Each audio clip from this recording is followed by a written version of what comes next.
General Hospital spoilers tease that the tension between Lulu and Brook Lynn is no longer just a series of verbal clashes like before. Now, it's a simmering storm disrupting every relationship. Every conversation, every shared space where the two women appear. Their feud has spread and taken root deeply in those around them, affecting not only Dante and Gio, but also the Quartermain family, the Spencers, and anyone who once tried to stand between them as a bridge. Every time they cross paths, whether by chance or design, the atmosphere thickens. Glances, voices, even silences carry an explosive charge. This is no longer a personal conflict. This is a war between two women with too much history, too many unnamed wounds, and too many truths twisted by perspective. What makes the situation even more dangerous is not just the emotional intensity, but how both women are changing the way they engage. A new shift is quietly forming. Neither Brook Lynn nor Lulu acts impulsively anymore. They've entered a more dangerous stage, strategic warfare. Brook Lynn no longer lashes out without thinking. She watches carefully, strikes back with precision, making every word a dagger aimed at Lulu's weak spots. She's no longer just a protective mother defending her honor, she's become a silent, sharp, and unrelenting warrior. Lulu, in contrast, no longer seeks peace or steps back. What she's been through, what she's lost, especially the widening rift with Dante, has stripped her of the gentleness she once had. Now, she responds to Brook Lynn with logic, evidence, and unapologetic disdain. This tactical shift is fueling a tension that's spiraling out of control. They're no longer battling with fleeting emotions, they're playing a psychological chess match. Isolating each other step by step, pulling allies to their side piece by piece. But what happens when both reach their breaking points? When they no longer have the patience to wait for the next family meeting or another dramatic conversation at General Hospital? When words are no longer enough to vent their fury, and even a glare can't contain their contempt? An inevitable event is quietly taking shape, and it's not just about cutting words. All signs, all these new behavioral shifts, are leading toward a serious physical altercation. It doesn't have to happen in a hospital hallway or in the Quartermain living room. It could strike at any moment, a family gathering, a seemingly harmless conversation, a second where neither of them can hold back any longer. And when that clash erupts, it won't just be a slap, a shove, or a yank of the hair. It will be a full unleashing of resentment, heartbreak, frustration, and rage that's been bottled up for months, maybe even years. Brook Lynn may be the one to act first, not because she loses control, but because she's exhausted from being labeled a liar, a selfish woman, a mother who kept secrets just to protect her pride. She wants Lulu to understand what she destroyed, the fragile piece she and Dante were trying to rebuild for Gio. Lulu, however, won't back down. She believes she's in the right. She believes that without her, Gio would continue living in a lie. And she won't let Brook Lynn twist the narrative into one of victimhood, because in Lulu's eyes, Brook Lynn is the one who started all of this. The fight, when it comes, will be the peak of their conflict. And it won't just damage their relationship, it will ripple through everyone connected to them. Dante will be caught between the woman he once loved and the mother of his son. Gio will witness the collapse of two role models he's trying to make sense of. Lois will be heartbroken. Olivia will be furious. Ned, Monica, and even Tracy, all will be dragged into the fallout. Forced to choose sides, forced to intervene. And when the dust settles, no one will be able to say this was just a disagreement. It will be proof that these two women, despite having once come from places of love, have now become enemies, bound together by a child, a series of poor choices, and a hatred no one in Port Charles can extinguish. Lulu is sinking under a new kind of pressure, one that no longer comes from the outside, from family or friends, but from within. Since Joe's true identity was revealed, everything around her seems to have changed. No more lingering suspicions, no more unanswered questions, now. A wave of judgment and blame is crashing down on her. She was the one who acted alone, who revealed a truth that perhaps wasn't hers to share. One of the changes suffocating Lulu now is the awareness that she may have opened the gates of hell, and for the first time in her life, she's not sure if what she did was right. Joe's identity, as the son of Brook Lynn and Dante, was buried in secrecy, pain, and fragmented memories from a chaotic time. Lulu, when she decided to investigate and expose the truth, believed she was doing the right thing, that she was saving Gio from a life of lies. But the deeper she went, the more she realized that truth didn't bring light, it brought shadows, Joe's confusion, Brook Lynn's breakdown, Dante's growing distance.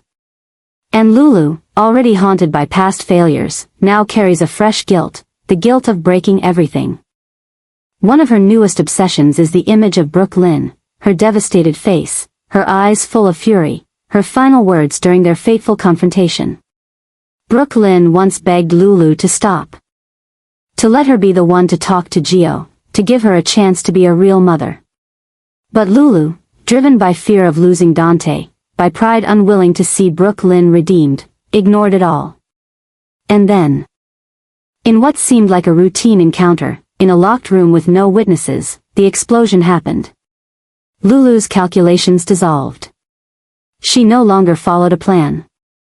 She lost her grip. The accusations flew. The emotions peaked. And in one chaotic moment, Lulu pushed Brook Lynn, not with intention, but with instinct. It seemed like nothing, just a shove. But Brook Lynn hit the edge of a table, her head cracked against the hard floor, and with one sharp sound, everything went still. Lulu stood frozen. The world around her stopped. Blood began to trail from the back of Brook Lynn's head, and she didn't move. No shouting. No accusations. Just Lulu's heavy breathing and her pounding heart. A new, irreversible tragedy had occurred. And the only person left in that room was Lulu, with trembling hands, wide unblinking eyes, and a mind slipping into panic. She hadn't meant to. She hadn't intended to kill. But it had all happened too fast, too brutally, too violently. In that moment, all of Lulu's control collapsed. She was no longer the strong, rational woman fighting for justice. She was someone shattered by her own choices, and in the darkest moment of all, she had committed the unthinkable. A life taken. A mother robbed of her final moment with her child. And Lulu, who once believed she was fighting for what's right, had destroyed everything. The panic surged into full-blown psychological shock. She stumbled back, fell, clutched her head, muttering nonsense. No one heard. No one knew what had just happened. But when the alarm sounded, when people came running at the sound of the screams, it was already too late. Brook Lynn lay still, lifeless. And Lulu, collapsed in a corner of the room, was no longer herself. A new tragedy had been written. And poor Charles would never be the same again. Gio is going through a chaotic inner journey that no one can touch. And what makes things worse is that he rejects the affection of the woman who gave birth to him, Brook Lynn. This is not merely a spontaneous act of rebellious youth or a temporary defensive reaction. It is an expression of a deep, smoldering wound that silently corrodes every layer of Joe's emotions, transforming him from an open-hearted young man into someone haunted relentlessly by betrayal, loss, and collapse. After all the crazy events unfolding around him, Gio no longer knows whom to trust. He once believed that his life, though imperfect, was at least real. He thought the people close to him, those he called family, were safe havens he could return to after every failure, every moment of imbalance. But now, with the truth revealed that Brook Lynn is his biological mother, that the adults around him kept this secret for years, and that he has lived his whole life not knowing who he really is, everything that was once Joe's foundation has completely collapsed. Brook Lynn is now the last person Gio can bear. Not because he hates her, but because he doesn't know what to do with his feelings for her. He cannot love someone who once chose silence. Someone who decided to hide his existence as if he were something to be concealed. He cannot forgive the pain she unwittingly inflicted on him through one old decision, one that seemed to come from love but caused irreparable consequences.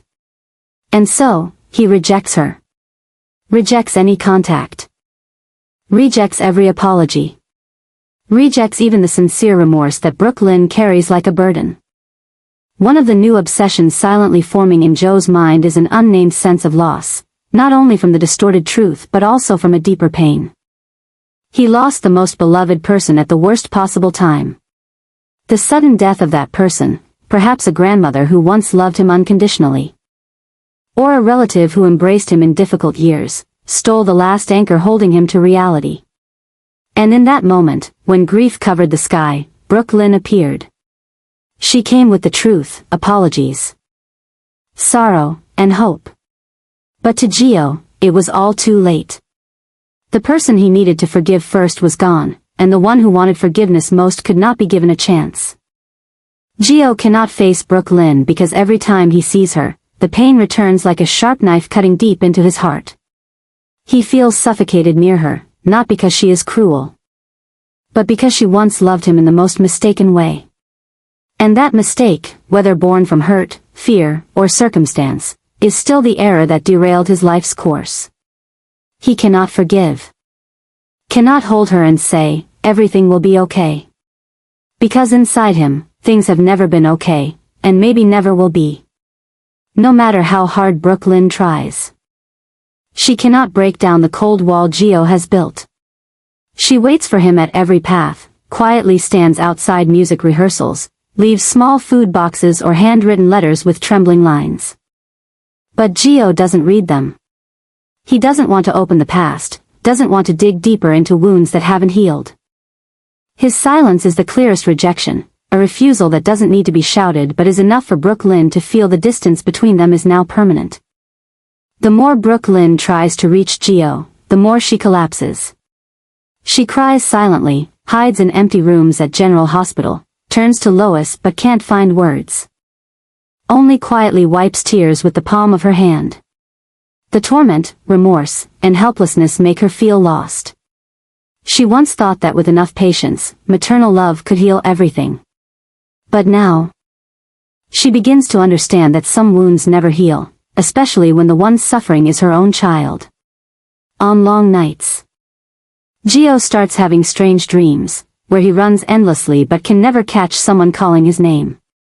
These dreams have no clear faces or shapes, only distant haunting calls. It could be the loved one he lost, it could be Brook Lynn, or maybe even himself, the small, lonely version screaming inside the chest of a man who is losing himself. And so, Gio continues to walk through the world with a torn soul. He carries coldness, avoidance, and eyes that have lost the light of youth. Gio rejects Brook Lynn's love not because he doesn't need a mother, but because he no longer has enough trust to call anyone family. And that is the heaviest punishment Brook Lynn must bear, not her child's hatred, but the cold, unbreakable silence and distance that cannot be healed. A prolonged pain. Like a smoldering wound, not bleeding, but forever seeping. Gio is no longer the boy who only knew music and quietly endured the losses imposed by adults. After all the wounds, exposed secrets, and betrayals from those he once trusted, Gio now stands at a new threshold of himself, a place where there is no room for mercy or leniency. Lulu Spencer, who arrogantly decided his fate and pushed Brook Lynn, his biological mother, into despair, is now the focus of the hatred Gio can no longer hold back. A revenge plan is quietly forming. Gio speaks to no one, shares nothing with Dante or anyone still trying to keep him in the light. In Joe's mind, Lulu is not just the one who revealed the secret but the one who tore apart the last fragile shield holding him to peace. Lulu's involvement in the investigation, allowing Gio to eavesdrop, pressuring Brook Lynn, and inadvertently igniting an unprecedented tragedy in the family, all have made Gio lose any sense of fairness. He no longer wants to understand Lulu's reasons. He no longer sees her as a friendly person who stepped into Dante's life, but as a threat to be removed from his mind, from the town, and from every memory that could cause Gio pain. While Gio nurtures this silent plan, Tracy Quartermaine, the woman who once led an empire with coldness and vision, is also making an irreversible decision. To completely remove Lulu from the family's internal affairs. Tracy is not a forgiving person. She has seen enough to know that Lulu doesn't act for the collective good. She sees Lulu's psychological instability, personal obsession, and especially the way Lulu always meddles in matters not hers. To Tracy, Lulu is not the bearer of answers but the bringer of chaos, danger, and the breaking of the power structure she strives to maintain. So Tracy acts. Removing Lulu is not simply an unspoken ban in family meetings or halting all financial support. It is a clear, cold, merciless move that immediately isolates Lulu. No one stands by her side. No one opens doors for her to join closed meetings or gives her a voice in decisions related to Gio. Lulu, who always felt misunderstood, now stands as a complete loser in a battlefield she once thought she was protecting truth on. Lulu's mood begins to waver. The suspicious glances, whispers behind her back, and growing distances since Brook Lynn collapsed and Gio turned away, all accumulate into a chaotic storm in her mind. She starts losing sleep, questioning every choice she made. But the scariest part is she cannot find her way back. No one wants to hear explanations. No one waits for her to prove she is right. Lulu, once strong and idealistic, is now just a shadow of herself, pushed away from every place she once stepped into with trust. Meanwhile, Gio, with a wounded heart and eyes now hardened from tears, stands watching from afar, not with pity, but with coldness. He has lost his mother, lost trust, and now he believes Lulu deserves to pay. One of the new disasters forming is Lulu's fate, not by bloody death or direct revenge, but self-destruction from within. Gio doesn't need to strike her down. He just needs to let her collapse on her own. Silence, distance, and the empty gaze from the boy she once called Lulu are enough to crush her day by day. And when Lulu finally stands before a mirror, seeing a woman she no longer recognizes, the end has come. An ending without knives or tears, but the cruelest punishment, being forgotten, rejected, and denied. And that is the most painful thing for someone who once believed she acted for justice. She does not die, but she is no longer herself. A cold Gio has done what no one thought a lonely, gentle child like him could do, strangle the heart of the one who broke his world, without a drop of blood. Just silence and the coldest turning away.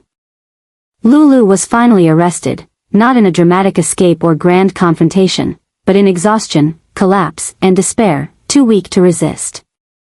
After days pushed into the storm of tragedy and irreparable loss, Lulu seemed to become a faint shadow, completely lost in the world she once believed she could control. She cannot defend herself. She has no one left by her side. And when the cold handcuffs clicked on her wrists under the dim interrogation room light, the harsh truth came: no one could save her from the fate she created.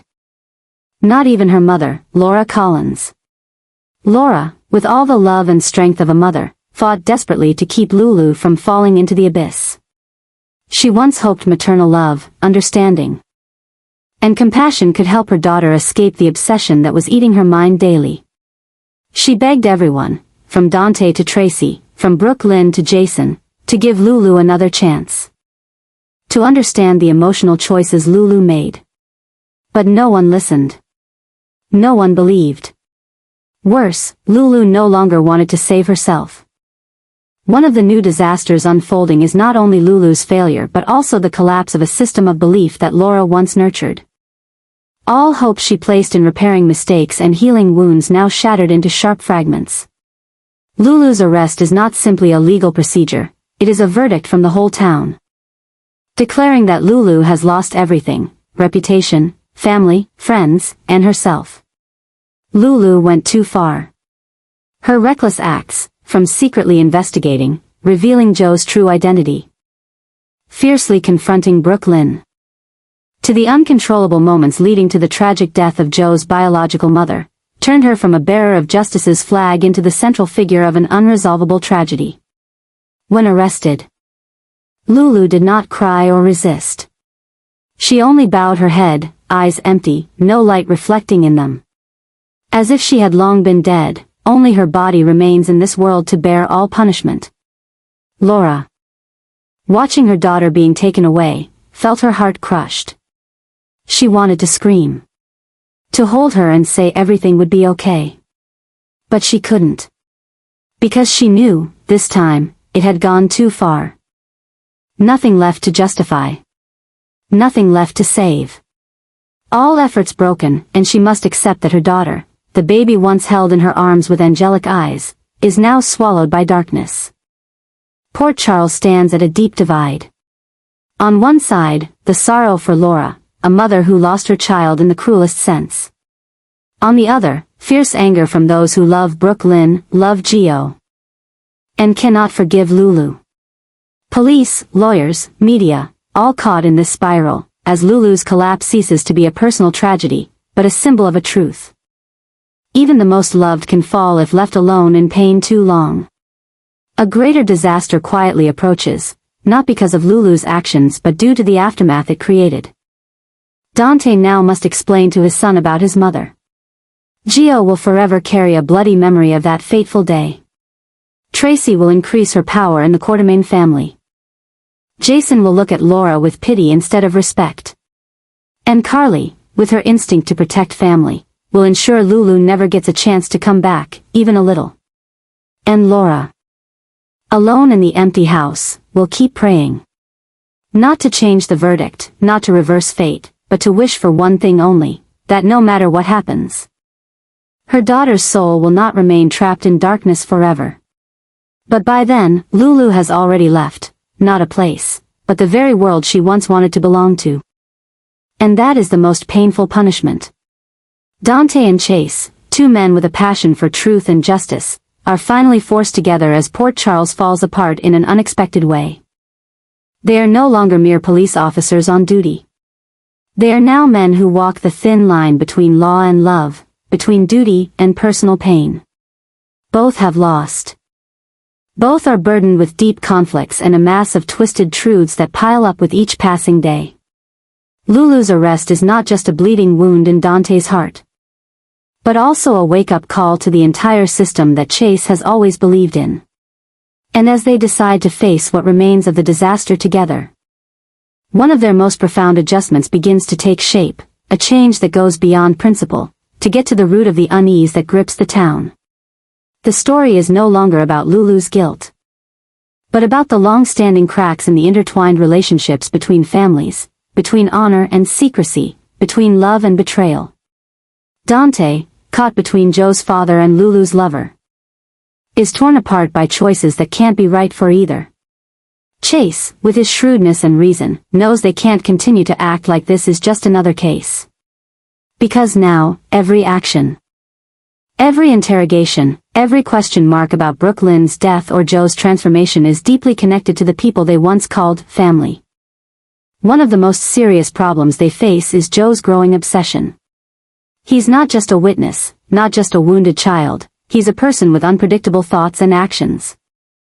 Joe's psyche is being pushed to its limits, and in every cold decision he makes, every empty look he gives those close to him, Dante and Chase feel the haunting force rising like a dark wave threatening to engulf them all. Gio may not say it, but with every gesture he makes, he warns the world that his silence is his most dangerous weapon. Dante, who once hoped to protect his son by keeping him away from all the noise and conflict, now realizes that the truth is too late to hide. Chase, who once believed in the resilience of young people, must now admit that not all wounds can be healed with time. One of the biggest adjustments they will face is a complete change in approach, not just using the law to deal with a town that is falling apart from the inside, but using heart, intelligence, and sacrifice if they are to save what is still possible. They begin to work closely together, not just as colleagues, but as two men haunted by memory, by loss, and by the fear that if they don't act quickly, Port Charles will never recover. They review every surveillance tape, re-interview witnesses, and sit through the night over unfinished forensic reports. But what weighs more heavily than the evidence is the questions that no one dares to answer.